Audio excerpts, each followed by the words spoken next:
자, 오늘의 말씀의 제목은요, 진노하고 계시는 하나님입니다. 자, 여러분은 이 하나님에 대해서 생각하실 때 가장 먼저 생각하는 게 뭐세요? 그러니까 쉽게 말씀드리면 하나님은 어떠한 분이시다, 이런 생각을 할 때 하나님이 이런 분이시지 라고 생각하는 거 말하는 거죠. 그리고 또 만약 여러분이 하나님을 전혀 알지 못하는 분들에게 이 하나님에 대해서 전하고자 하실 때 가장 먼저 얘기하실 것이 뭐냐는 것이죠. 아마도 제 생각에는요, 대다수의 성도님들이 이 하나님이 사랑의 하나님이시고요, 또한 그 말씀을 듣는 분들에게 여러분도 하나님께서 사랑하십니다 라고 말씀하실 거라고 저는 생각합니다. 물론 당연히 하나님은 사랑이시죠. 물론 당연히 하나님은 이 세상에 있는 사람들을 사랑하시죠. 그 모든 것이 진리입니다. 자, 하지만 우리가 하나님을 사랑해 하나님이라고만 전하는 것이 과연 성경적인 것일까? 자, 그 부분을 오늘 다루고자 하는 것이죠. 자, 수많은 사람들이요, 하나님께서 사랑과 용서의 하나님이신 사실만 강조한 채 이 죄와 죄인을 미워하시는 이 거룩한 하나님이란 사실을 무시하거나 간과하는 경우가 너무 많다는 겁니다. 자, 그러하기에 많은 사람들이 이런 말을 해요. 하나님께서는 죄는 미워하시지만 죄인은 미워하지 않으신다. 혹은 뭐 그런 말 하죠. 죄는 미워하되 그 사람은 미워하지 마 라는 말 많이 하시고 또 들으셨을 거라고 생각합니다. 그런데 과연 이 말, 이 하나님께서 죄는 미워하시지만 죄인은 미워하지 않으신다란 말이 과연 성경적인 것일까? 자, 오늘 그걸 살펴보죠. 시편 5편 5절에 보면 이렇게 나옵니다. 교만한 자들 또한 감히 주님 앞에 나설 수 없습니다. 주님께서는 악한 일을 저지르는 사람들을 누구든지 어떻게 하신다고요? 미워하시고 거짓말쟁이들을 멸망시키시고 싸움쟁이들과 사기꾼들을 몹시도 싫어하십니다. 자, 여기서 몹시도 싫어한다라는 번역된 이 히브리어 단어는요, 타예브인데요. 자, 그것을 이렇게 번역하실 수도 있어요. 구역질이 날 정도로 역겨워하신다. 다시 한번 여쭤볼게요. 하나님이 죄는 미워하시지만 죄인은 미워하지 않으신다? 맞는 말입니까? 틀린 말입니까? 성경적으로 틀린 말이에요. 하나님이 죄를 미워하시죠. 그래서 그 죄를 짓는 그 사람도 미워하신다라고 분명히 말씀합니다. 성경은요, 하나님께서 죄도 미워하시고 죄인도 미워하신다는 사실을 말한다는 사실을 잊지 마시기 바랍니다. 자, 그렇다면 하나님께서는 왜 죄를 짓고 사는 죄인들에게 그 진노하고 계신 걸까요? 자, 그것은 바로 하나님께서 거룩한 분이시기 때문입니다. 이 시편 5편 6절에서 제가 설명드렸지만 이 하나님께서 악을 이 역겨워하시는 이 이유가 뭐냐? 바로 하나님께서 너무 깨끗하고 거룩하신 분이시기 때문에 그 더러운 것을 두고 보실 수가 없을 정도로 느끼신다는 거예요. 자, 우리가 아주 나쁜 냄새를 맡으면 우리가 어떻게 하죠? 토하고 싶죠. 자, 그런 것처럼 하나님께서 그 거룩하신 분께서 죄를 보시면 그런 그 속에 그 막 끓는 거 있잖아요. 막 토하고 싶은 그런 느낌을 가지신다는 겁니다. 이 하나님께서 죄와 죄인에게 진노하시는 이유가 하나님이 거룩하신 분이심을 기억하셔야 됩니다. 그래서 오늘 말씀의 대지죠. 모든 죄는 이 거룩하신 하나님을 향한 공격이기에 하나님께서 죄인을 향해 진노하시는 것은 정당합니다. 많은 분들이 이렇게 생각하세요. 사랑의 하나님이 어떻게 죄인을 미워합니까? 하지만 성경은 말하죠. 모든 죄가 하나님을 향한 공격이기에 이 거룩하신 하나님께서 죄를 향해 진노하시는 것은 너무나 당연한 것이고 정당한 것이다 라고 말합니다. 자, 다시 오늘 본문으로 돌아왔어요. 이 구절을 보면 우리가 이 하나님 앞에서 왜 하나님의 의가 필요한지를 알게 됩니다. 자, 보세요. 로마서 1장 18절에 하나님의 진노가 불의한, 뭐죠? 의가 없는 행동으로 진리를 가로막는 사람의 온갖 불경건함과 불의함을 겨냥하여 하늘로부터 나타나고 있다라고 말하고 있죠. 자, 우리는 이미 기쁜 소식, 이 복음을 이라는 이 메시지가요, 하나님께서 우리에게 의를 주심으로 불의한 죄인이 구원에 이르는 것이다라는 것을 배워서 알고 있습니다. 자, 우리가 예수님의 죽으심과 부활하심에 관한 복음을 믿을 때 이 하나님께서 우리를 은혜롭게 구원하시는데 그 이유가 뭐냐? 바로 예수님을 통해서 주어진 하나님의 의가 우리에게 선물로 주어지고 불의했던 우리가 이제 의인으로 설 수 있기 때문이죠. 자, 그렇다면 우리에게 왜 하나님의 의가 필요하다고요? 다시 바로 우리가 의가 없기 때문이죠. 불의한 우리가 죄인이고요. 죄인인 우리는 이 의가 없어서 하나님의 진노 아래 놓여있는 사람들이기 때문입니다. 자, 바울이 단순히 이 하나님의 진노가 죄인인 사람들에게 미래에 하나님께서 부으실 심판에 대해서 말하고 있지 않음을 기억해 주셨으면 좋겠어요. 자, 무슨 말이냐?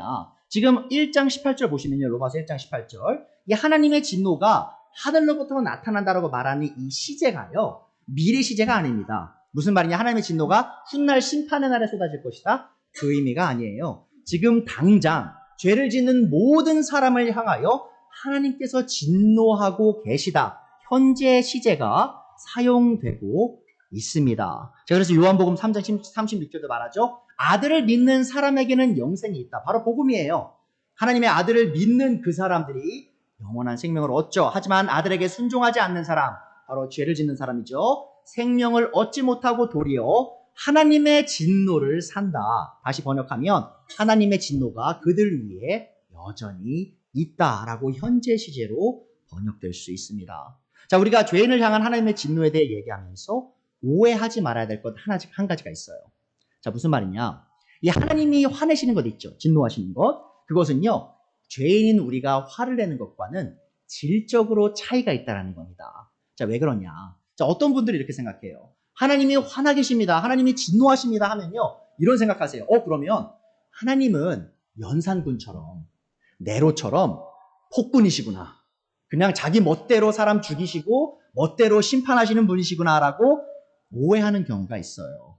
자, 하지만 하나님은요, 결코 자기 멋대로 화를 내시는 분이 아닙니다. 하나님은 언제나 기준이 있으세요. 언제 화를 내셔야 되고 언제 사랑을 주셔야 하는지 정확히 알고 계신 분이라는 것이죠. 자, 왜냐하면 이 죄를 향한 하나님의 진노는 하나님의 거룩하신 본성에 근거한 것이기 때문입니다. 자, 이 거룩하시고 의로우신 하나님께서 불의한 죄를 향해 의로운 화를 내시는 것은 정말 당연한 거예요. 그러니까 우리가 인간으로서 하나님의 형상으로 지어졌죠. 그렇기 때문에 우리가 어느 정도는 이해할 수 있어요. 하나님이 어떻게 느끼시는지 뭐냐. 여러분, 뉴스에서 정말 흉악한 범죄자 보면 어떠세요? 속에서 뭐 올라오세요? 화가 막 올라오죠. 특히 어린 아이들 건드리고요. 어린 아이들을 막 힘들게 하고 심지어 죽이기도 하고 하는 거 보면 정말 저도 모르게 막 화가 막 올라와요. 자, 그게 어떤 화죠? 의로운 화예요. 그 화는 당연히 나야 되는 화입니다. 자, 그런 나쁜 것을 보고 화를 내지 않으면요, 우리에게 문제가 있는 거예요. 자, 그런 것처럼 하나님은요, 우리에게 보이는 것은 우리가 보기에는 굉장히 작은 죄예요. 그래서 그 정도로 눈이 화가 안 나요. 자, 근데 하나님은 너무 거룩하셔서 그 작은 죄에도 엄청나게 진노하실 수밖에 없다는 것을 기억하시기 바랍니다. 그래서 오늘의 말씀의 첫 번째 요지입니다. 이 죄는 거룩하신 하나님의 진노를 불러 일으킵니다. 자, 다시 말할게요. 하나님은 거룩하신 분이십니다. 자, 하나님께서 이 거룩하시다라는 말은 어떤 뜻을 의미할까요? 이 하나님께서 거룩하시다는 표현은요, 크게 두 가지 의미를 내포합니다. 첫 번째로요, 하나님은 그 어떤 존재와도 같지 않은 구별된 분이십니다. 이 거룩이란 말 자체가요, 애초에 그 단어의 뜻이 구별되다라는 뜻을 갖고 있어요. 하나님께서는요, 다른 어떤 존재와 완벽하게 다른 구별된 존재이심을 기억해 주세요. 하나님과 같은 분은요, 전에도 없었고요, 앞으로도 없을 것입니다. 여러분, 착각하시면 안 돼요. 어떤 기독교 종파에서는요, 이렇게 가르쳐요. 구원의 종국이 뭐냐? 바로 하나님과 같이 되는 것. 자, 그런데 단순히 하나님처럼 거룩해지는 것을 말한 게 아니라 하나님과 같은 신성을 얻는 것이라고 가르치는 그런 종교들도 있어요. 종파들도 있어요. 기독교 안에. 자, 그것은 아주 잘못된 겁니다. 왜냐하면 하나님처럼 된다는 의미가 하나님이 된다는 게 아니에요. 왜냐하면 하나님은 단 한 분이시고요, 하나님처럼 될 수 있는 존재는 이 땅에 없습니다. 이 천사가 아무리 거룩하고 깨끗하다 할지라도 하나님의 발치도 건드리지 못하는 존재예요. 하나님은 너무나 어떤 다른 생물과 존재로부터 구별된 완전히 다른 분이심을 기억해 주시기 바랍니다. 그 두 번째로요, 하나님께서 거룩하시다는 뜻은 하나님이 어떠한 죄도 실수도 오점도 없으신 순수함과 깨끗함의 정수이시란 뜻입니다. 자, 하나님께서 아무런 티도 없는 영광스러운 아름다움의 본체이심을 기억해 주세요. 그러니까 여러분이 거룩함이 뭐냐라고 하면 바로 하나님을 보시면 됩니다. 자, 여러분, 이 하나님께서, 이 거룩하신 하나님께서 왜 사람들 앞에 직접 나타나지 않는지 아시나요? 많은 분들이 이렇게 얘기해요. 하나님 내 앞에 나타나시면 내가 믿을게요. 이렇게 말씀하시는 분들이 있어요. 근데 그분들이 간과하는 부분이 있습니다. 만약 하나님께서 그분들 앞에 나타나시면 어떤 일이 일어나는지 아세요? 그 사람들이요, 순식간에 소멸되게 됩니다. 왜 그렇죠? 하나님의 거룩하신 영광을 가진 분이시죠. 그러니까 하나님의 거룩의 영광을 본 죄를 가진 존재는 다 그 순간 사라질 수밖에 없음을 기억해 주세요. 자, 그래서 이사야 선지자는요, 이사야서 6장에서 이 하나님의 거룩의 영광을 봤어요. 자, 그러고 나서 이렇게 소리칩니다. 재앙이 나에게 닥치겠구나. 이제 나는 죽게 되었구나. 나 입술이 부정한 사람인데 입술이 부정한 백성 가운데 살고 있으면서 왕이신 만군의 주님을 만나뵀다니. 무슨 말이죠? 하나님의 영광, 거룩의 영광을 보고 나서 이젠 내가 죽은 목숨이구나라고 한탄한 거예요. 물론 이사야의 케이스에서는요, 하나님께서 이사야의 죄를 용서하시고요, 그를 사용하셔서 그 메시지를 이스라엘 민족에게 보내게 하셨죠. 근데 이사야뿐만 아니라 여러분, 구약을 잘 읽어보시면요, 하나님의 천사를 만난 사람들 다 이렇게 얘기해요. 나 이제 죽게 생겼네. 하나님의 임재를 내가 경험했으니 죽게 생겼네, 이런 말을 해요. 그게 무슨 말이냐? 이 거룩하신 하나님 앞에 죄인이 섰을 때 죄인은 소멸되고 파괴될 수밖에 없다라는 겁니다. 자, 그래서 하나님이 예수님의 그 사람의 몸으로 이 땅에 오신 거예요. 사람의 사람의 몸을 입지 않은 이상 하나님이 사람과 같이 함께 사실 수가 없어요. 왜죠? 하나님이 너무나 거룩한 분이시고 우리는 너무나 더러운 죄인이기 때문이죠. 자, 여러분, 가장 싫어하는 냄새 뭐세요? 여러분에게 있어서 어떤 냄새 가장 힘들어하세요? 자, 많은 미국인들, 사실 저희가 한국인으로서 미국 살면서 뭐 느끼죠? 김치 먹을 때 조심해야 된다. 저도 이제 미국 교회에서 사역을 하다 보니까 미국 분들을 만나기 전에 저는 김치 절대 안 먹습니다. 김치찌개라든지 어떤 냄새나는 거 절대 먹지 않아요. 왜냐하면 제가 이를 아무리 닦아도 그 냄새가 나요. 미국 분들 견디지 못하죠. 자, 그런데 이 김치 냄새보다 훨씬 더 견디지 못한 냄새가 있습니다. 뭐죠? 바로 시체 썩는 냄새예요. 여러분, 시체 본 적 있으세요? 시체 썩는 거? 제가 이제 군대를 연평도에서 근무를 했는데요, 해병대에서. 그때 제가 했던 일 중에 하나가 이 바다에서 돌아가신 분들 유해를 제가 처리하는 일을 했습니다. 이제 연평도가 북한이랑 가깝잖아요. 중국 이제 어선도 많이 있었는데 그런 시체가 가끔씩 떠내려와요. 그러면 이제 이게 빨리 찾으면 냄새가 좀 덜한데 이 해안가, 사람들이 안 가는 해안가에 접안이 돼가지고 오래 거기 있다가 발견되면요, 굉장히 힘듭니다. 제가 이제 그런 걸, 옷 같은 걸 다 찢고 이런 걸 했거든요. 사진 찍고 뭐 조사 같은 거 하고 이 시체가 어디서 왔나? 자, 그런데 정말 그 냄새를 견딜 수가 없어요. 엄청난 냄새를 풍깁니다. 자, 그런데 잘 생각해 보세요, 여러분. 우리가 이 썩은 시체의 냄새에 못 견디죠. 자, 그런데 하나님께서는요, 이 죄가 우리가 썩은 시체를 못 견디는 것 훨씬 이상으로 죄를 못 견뎌 하시는 분임을 기억해 주셔야 돼요. 자, 그래서 하박국 1장 13절에서 하박국 선지자가 이렇게 말합니다. 주님께서는 눈이 맑으심으로 악을 보시고 참지 못하시며 폐역을 보고 그냥 계시지 못하시는 분입니다. 그러니까 여러분 잘 생각하셔야 돼요. 죄인이면서 하나님한테 하나님은 사랑하시니까 당연히 나 사랑하셔야 라고 말하는 사람이 이렇게 이야기하는 거예요. 시체 갖고 와가지고 이 시체 냄새 맡으시면서 왜 싫어하세요? 라고 말하는 거예요. 왜 싫어하죠? 냄새가 나니까, 너무 더러우니까 당연한 거잖아요. 그 시체에 썩은 냄새가 싫은 게. 자, 그런 거라는 거예요. 하나님이 사랑이시지만 하나님이 죄인을 사랑하시기가 굉장히 힘들다라는 사실 여러분 또한 기억해 주셔야 됩니다. 자, 그러면 여러분, 이제 제가 냄새 얘기했죠. 그럼 여러분이 가장 혐오하는 동물은 뭐예요? 혹은 뭐 곤충도 좋습니다. 어떤 거 제일 싫어하세요? 딱 보면 뱀 싫어하시고요, 바퀴벌레 싫어하시고요. 쥐 어떠세요? 쥐. 여러분의 집에 그 부엌에 쥐가 막 돌아다닌다고 한번 생각해 보세요. 지난주에 저희 집에 그런 일이 있었습니다. 가끔씩 저희 집에 작은 생쥐가 들어와요. 지난주에 제가 한 마리 또 잡았습니다. 자, 쥐가 정말 싫어요. 그러니까 왜 싫냐? 쥐는 더럽죠. 자, 그냥 한번 상상해 보세요, 여러분. 우리가 제일 냄새 맡기 싫은 거 얘기했죠? 그리고 제일 싫은 생물 얘기했죠? 쥐 정말 싫어하시죠? 자, 이렇게 생각해 보세요. 근데 그 쥐가 썩은 시체를 막 파고들어서 먹었어요. 그 쥐가, 그 썩은 냄새를 진동하는 쥐가 여러분의 저녁상 식탁에 딱 올라왔다고 생각해 보세요. 저녁 먹고 있는데 쥐가 막 하더니 책상에 저기 밥상에 딱 올라왔다. 어떠겠어요? 여러분이 아주 그냥 난리가 나겠죠. 제가 건장한 남자지만, 제가 해병대 출신이지만 적어도 소리 질러요. 너무 싫어가지고. 그 쥐가 무서운 게 아니라 너무 더럽기 때문에 무서운 거죠. 더럽기 때문에. 자, 그런데 사실 이 쥐는요, 제가 말하는 쥐는 단순히 썩은 시체에서 놀았을 뿐만 아니라 그 살도 썩어 들어가고 있는 쥐였어요.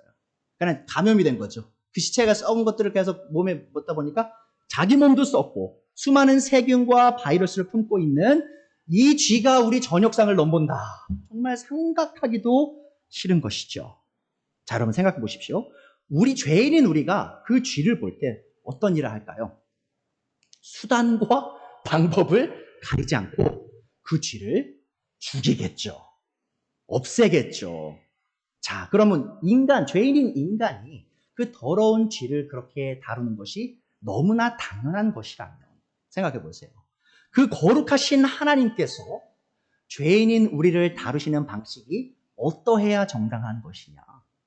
우리가 죄를 죽이는 것 그 이상으로 우리를 파괴하셔도 하나님께는 아무런 문제가 없는 거예요. 왜냐하면 그분은 너무나 거룩하시고 우리의 죄는 시체 썩은 것보다 더 더러운 냄새를 풍기는 아주 혐오스러운 것이기 때문이죠. 자, 그래서 여러분 생각하셔야 됩니다. 우리가 놀라야 되는 사실이요, 이게 아니에요. 많은 분들이 놀라요. 어떤 거 놀라죠?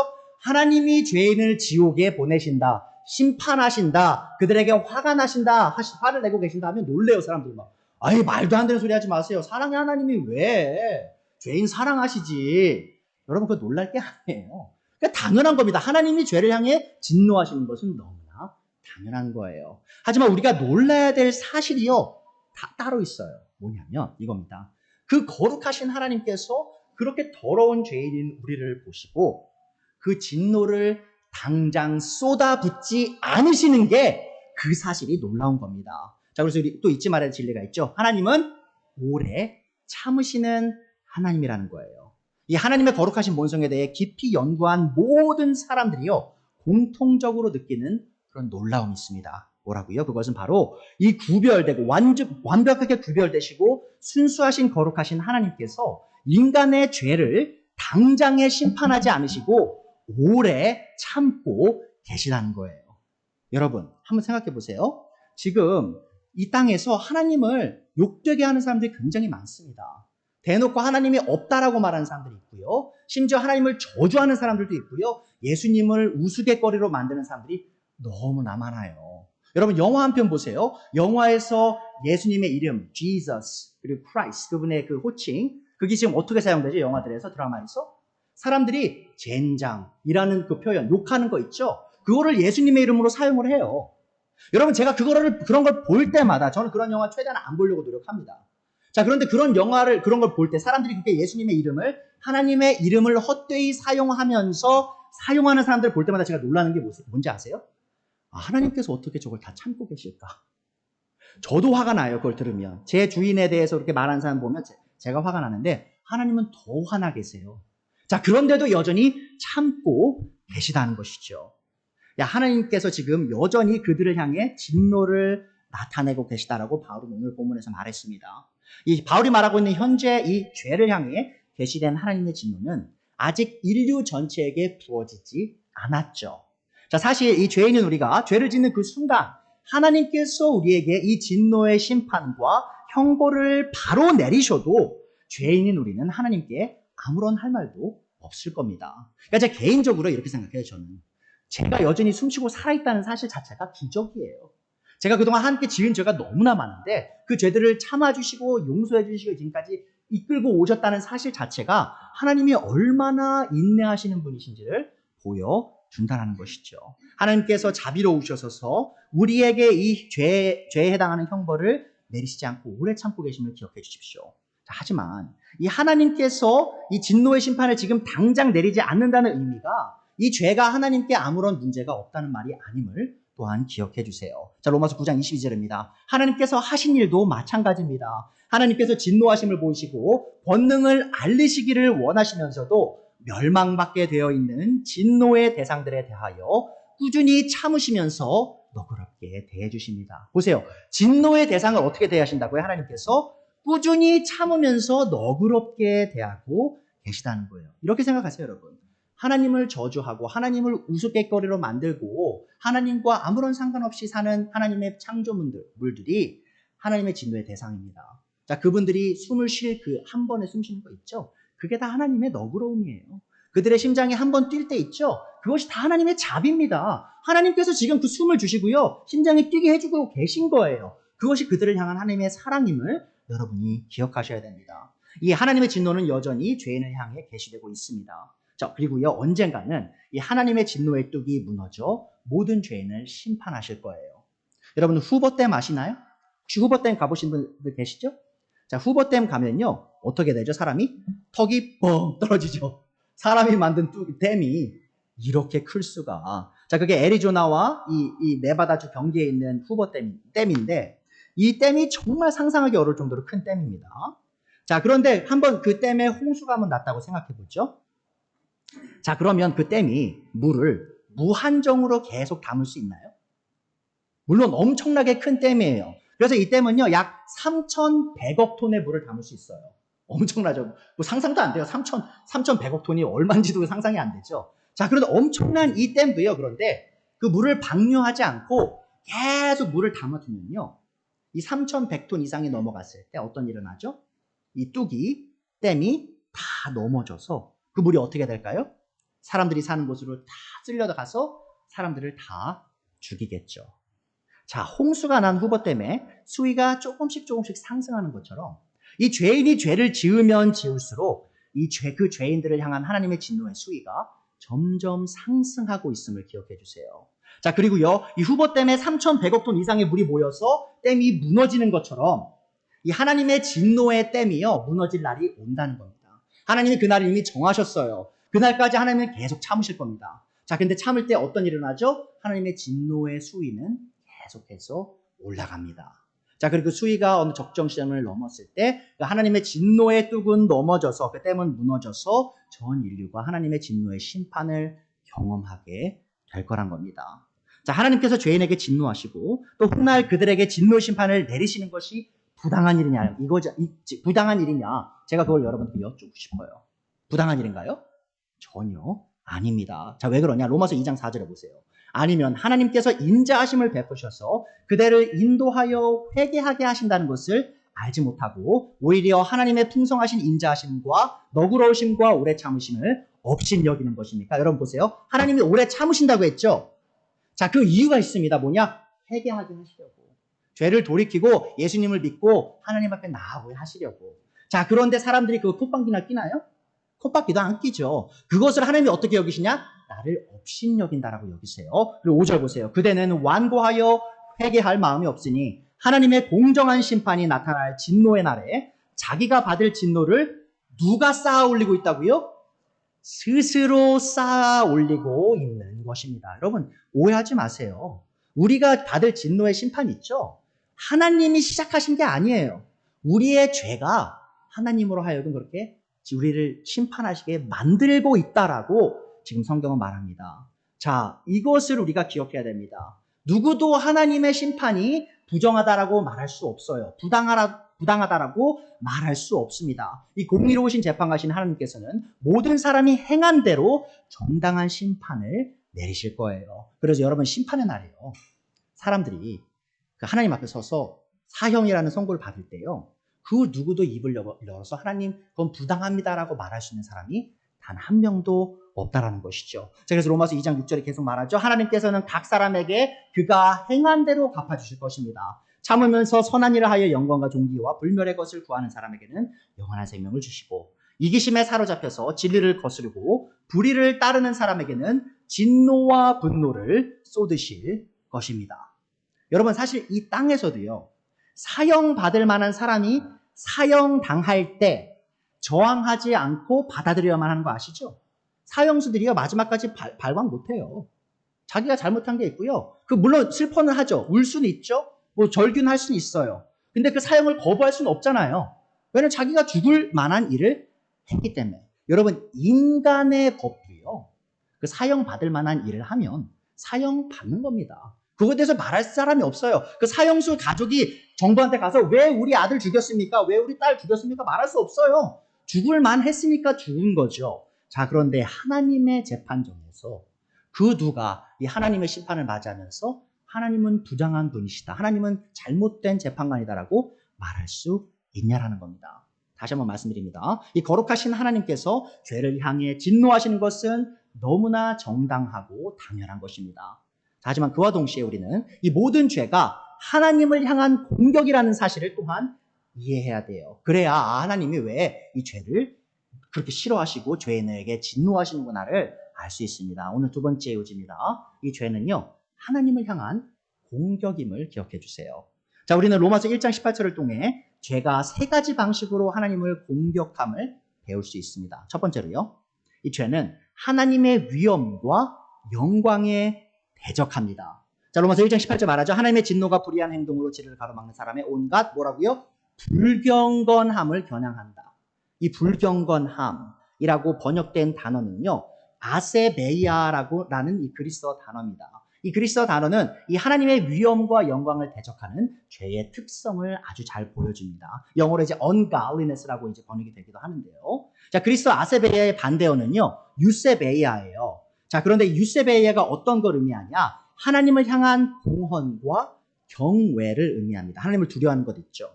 자, 그러면 이 하나님을 향한 공헌과 이 경외는 하나님께 모든 위엄과 영광을 돌리는 것이죠. 자, 그렇죠. 자, 그런데 그것의 반대말, 그것의 반대말인 이 불경건함은 뭐죠, 그러면? 이 하나님께 향해야 될 공헌과 경외와 예배와 그런 영광이 하나님께 가지 못하게 되는 일이 이 단어 안에서 표현이 되고 있는 거예요. 자, 예전에 저희가 배웠죠. 이 죄의 근본적인 문제가 뭡니까? 죄인이 지옥 가는 건가요? 아니죠. 죄인이 지옥 가는 건 문제입니다. 근데 가장 근본적인 문제는 아니에요. 죄인이 이 죄를 지은 사람들의 가장 큰 문제는 이겁니다. 바로 죄인이 창조의 목적을 이루지 못하는 거예요. 하나님이 사람을 창조하셨죠. 그 목적이 뭐였습니까? 바로 하나님께 영광을 돌리기 위한 것이었죠. 근데 죄가 이 땅에 들어와서 어떤 일이 일어났냐? 이 죄인이 더 이상 하나님께 영광을 돌릴 수 없는 일이 일어났다는 것이죠. 그래서 인간이 쓸모없게 된 게 문제인 거예요, 여러분. 이제 죄인은요, 하나님께 영광을 더 이상 돌릴 수 없고요. 그 영광을 하나님께 드리는 게 아니라 다른 피조물이나 자기 자신에게 돌린다는 것이죠. 그래서 로마서 3장 23절에 말합니다. 모든 사람이 죄를 범하여서 하나님의 영광에 이르지 못하였다라고 말하고 있죠. 이 죄인이 된 우리는 단순히 하나님께 영광을 돌리는 일에 실패했을 뿐만 아니라요, 이 하나님의 영광을 훔치는 존재가 되었습니다. 그러니까 여러분, 하나님께서 이 영광을 왜 이렇게 중요하게 여기시냐? 하나님이 영광 받으실 만한 분이시기 때문이에요. 이렇게 한번 얘기해 보죠. 여러분의 자식이 반에서 1등 했어요. 아니, 전국에서 1등 했어요. 자, 그런데 서울대에 떨어졌어요. 어떻게 느끼시겠어요? 수능을 제일 잘 봤어요, 전국에서. 근데 서울대, 법대 혹은 의대에서 떨어졌어요. 말이 되는 일인가요? 내 아들이 지금 받아야 될 게 뭐죠? 입학이죠. 서울대, 법대, 의대 입학이에요. 뭐 하버드 의대 입학이에요. 법대 입학. 자, 그런데 그런 충분한 자격이 있는 애가 그 자리를 못 받았을 때 여러분 어떻게 느끼시죠? 너무 슬픈 일이죠. 말도 안 되는 일이죠. 자, 그런 거예요, 여러분. 하나님이 왜 영광을 받으셔야 되냐? 당연히 받으셔야 되는 분이기 때문이에요. 그래서 하나님께서는 자기에게 오는 영광이 훔쳐가는 사람을 정말로 증오하시고 그들을 심판하실 수밖에 없다라는 것을 기억하셔야 됩니다. 이사야서 42장 8절이죠. 나는 주다. 이것이 나의 말이다. 나는 내가 받을 영광을 다른 사람에게 넘겨주지 않고 내가 받을 찬양을 우상들에게 양보하지 않는다. 이 죄는요, 죄인은 우리로 하여금 하나님의 영광에 대적하게 할 뿐만 아니라 하나님의 율법을 어기게 만듦을 또한 기억해 주세요. 자, 두 번째 방식으로 우리가 하나님을 공격하는 방식입니다. 죄는 하나님의 공의로운 율법을 위반합니다. 자, 그것이요 바로 이 바울이 로마서 1장 18절에 사용한 이 불의함이란 단어에 표현이 되고 있어요. 이 불의함이란 단어는요, 그리스어로 아디키아라고 하는데 한국어로 의라고 번역되는 이 디카이오수네의 반대어입니다. 자, 이 단어는요, 이 죄가 의로움의 반대됨을 의미하고요, 또한 죄가 죄인으로 하여금 하나님의 의로우심과 반대되는 길을 걷게 만듦을 잘 보여줘요. 자, 이 땅에서 여러분, 하나님의 의로우심이 가장 잘 표현되어 있는 것이 뭐죠? 하나님의 의를 가장 잘 보여주는 것. 그것은 바로 하나님의 율법입니다. 그렇죠? 하나님의 율법이요, 바로 하나님이 얼마나 거룩한 분이시고 공의로운 분이신지 의로운 분이신지를 저에게 알려주죠. 자, 그래서 이 불의함이란 단어는요, 바로 이 죄인이 죄를 지을 때 하나님의 정의로운 율법을 위배하고 침해하는 것이라고 설명하는 단어입니다. 그리고 하나님의 정의로운 율법이 침해될 때 하나님은 진노하십니다. 로마서 4장 15절이죠. 율법은 진노를 불러옵니다. 율법이 없는 곳에는 범법도 없습니다. 자, 그러하게 우리가 죄를 지을 때마다 우리의 죄가 하나님의 위엄과 영광을 대적하는 행위이며 그와 동시에 우리의 죄악된 행위가 하나님의 공의로운 법을 위반했음을 알 수 있습니다. 자, 그러하게 우리가 짓는 모든 죄는 하나님을 향한 공격이에요. 자, 우리의 죄는요, 하나님께 영광을 돌리기 위해 창조된 우리가 하나님께 수치를 돌리도록 하고요. 또한 하나님의 공정한 율법을 어기게 만듭니다. 자, 이 진리를 잘 알았던 다윗은요, 이 밧세바를 범하고 또 자신의 죄를 덮기 위해 그녀의 남편인 우리야까지 죽이고 난 뒤에 정말 엄청난 죄를 졌죠, 다윗이. 그러고 난 다음에 자신의 죄를 이렇게 고백합니다. 시편 51편 3절 4절이에요. 나의 반역을 내가 잘 알고 있으며 내가 지은 죄가 언제나 나를 고백합니다. 자, 지금 다윗이 누구한테 죄 졌죠? 밧세바와 우리야에게 죄를 졌죠. 그들의 가족에게 죄를 졌죠. 자, 4절에 뭐라고 말합니까? 그런데 오직 주님께만 나는 죄를 지었습니다. 주님의 눈앞에서 내가 악한 짓을 저질렀으니 주님의 판결은 옳으시며 주님의 심판은 정당합니다. 자, 우리의 모든 죄가 하나님을 대적하는 죄라는 진리를 바르게 이해할 때 비로소 우리는 우리가 짓는 죄에 대해서 가볍지 않게 여길 수 있습니다. 다윗이 사람들에게 지은 죄가 다윗은 알았어요. 자신이 그것이 하나님을 향한 죄를 지었다는 것을 알았다는 것이죠. 여러분, 우리가 가난하고 부족함 속에 사는 사람들을 멸시하고요. 또 외모로 사람들을 판단할 때 우리가 저지른 죄가 뭔지 압니까? 바로 그들을 만드신 하나님을 멸시하고 판단하는 죄를 짓는 거예요. 그래서 잠언 14장 30절 말하죠. 가난한 사람을 억압하는 것은 그를 지으신 분을 모욕하는 것이지만 궁핍한 사람에게 은혜를 베푸는 것은 그를 지으신 분을 공격하는 것이다. 그러니까 우리가 사람을 대하는 게 왜 중요하냐? 우리가 사람을 대할 때 우리가 하나님을 어떻게 대하는지가 간접적으로 드러난다는 것이죠. 이 교회 안에서 여러분, 이 형제 자매들을 무시하고 험담하는 입술이요 굉장히 많은 걸 제가 잘 알고 있습니다. 근데 여러분 아십니까? 내 형제 자매들에게 그 짓는 죄 있잖아요. 자, 그게 우리가 너무 가볍게 여길 수 없는 이유가 뭐냐? 우리가 형제 자매를 향해 짓는 죄가 바로 그리스도 예수님께 짓는 죄이기 때문이에요. 고린도전서 8장 12절입니다. 이렇게 여러분이 형제 자매들에게 죄를 짓고 그들의 약한 양심을 상하게 하는 것은 누구한테 죄를 짓는 거죠? 그리스도께 죄를 짓는 것입니다. 보세요, 여러분. 자, 그래서 제가 여러분에게 이런 말씀 드리고 싶습니다. 자, 여러분이 동의하실지 또 혹은 동의 안 하실지는 잘 모르겠지만 저를 이제 어느 정도 아셨죠, 이제? 어떤 분들은 몇 년 아셨고 어떤 분들은 몇 달 아셨는데 제가 최선을 다해서 여러분들에게 죄를 짓지 않고 언제나 사랑과 친절로 대하려고 노력하는 것을 느끼시는지 모르겠어요. 저는 항상 그렇게 노력합니다. 자, 그런데 제가 그렇게 하는 이유가요, 여러분.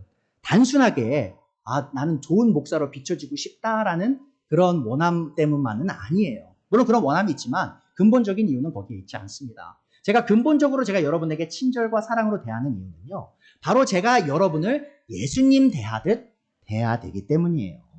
자, 그런데 여러분도 어떻게 생각하셔야 되냐? 그래서 형제자매들을 대할 때, 내가 지금 형제자매를 대하는 모습이 내가 그리스도 예수님을 대하는 모습이구나 하면서 더 조심하실 필요가 있다는 것이죠. 자, 그런데 저는 여기서요, 한 가지 제 부족함을 좀 고백할 필요가 있습니다. 제 죄를 고백할 필요가 있죠. 사실 제가 목사로서요, 이 성도들에게 사랑과 친절로, 친절한 모습으로 나아가는 것이요, 사실 그렇게 쉽지만은 않은 일이지만, 또한 그렇게 엄청나게 어려운 일은 아니에요. 무슨 말인지 이해하실 수 있을 거예요. 여러분이 직장 가셔서 항상 짜증 내시나요? 쉽게? 안 내시죠. 왜죠? 예의를 차려야 되는 거니까. 그래서 사실 성도들 만나서 제가 물론 가끔씩 힘들 때도 있지만 대부분은 그렇게 어렵진 않아요. 친절로 사랑으로 감싸주는 것이 어렵진 않습니다.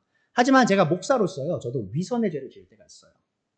무슨 말이냐면 제가 성도님들을 예수님 대하듯 대해야 되는데 또 노력하고 있는데 제가 때로는 제 가족들을 예수님 대하듯 대하지 못할 때가 많이 있다는 겁니다. 무슨 말이냐? 성도님들이 저에게 실망하는 말을 해요.